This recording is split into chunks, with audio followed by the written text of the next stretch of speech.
Kadiz qaynonam ertalab soat 9 da ofitsiantlik ishlariga ketdilar. Ertalab 9 dan kechki 9 gacha ishlarkanlar. Shuning uchun qaynonamni xursand qilib kadizcha ovqat pishirib bermoqchiman. Bu birinchi marta ovqat qilib berishim bo'ladi.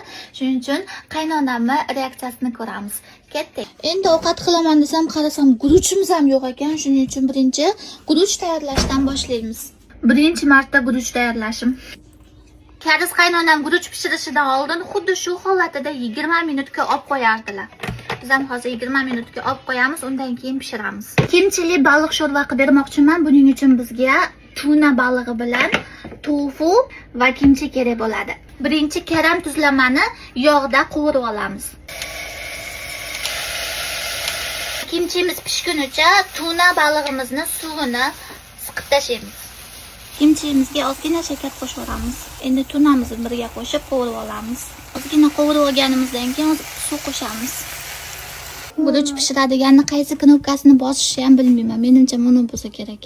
Voy tavba qildim. Kollagen Galina Blankalar ham bor ekan. Hozir shundan ikkitasini sovuramiz. Ajabmas yosharib ketsak. Ovqatga ham shunaqa kollagen Galina Blanka borligini bilmagandim. Shuni qilib bir marta qaynab chiqqandan keyin tofularni ham sovuramiz. Endi buni tofu bilan birgalikda yana bir marta qaynatib olsak, shu bilan tayyor bo'ladi.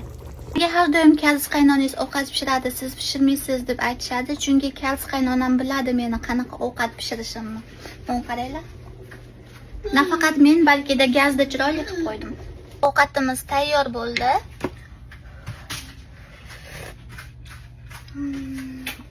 Achchiqqina kimchili baliqli sho'rva.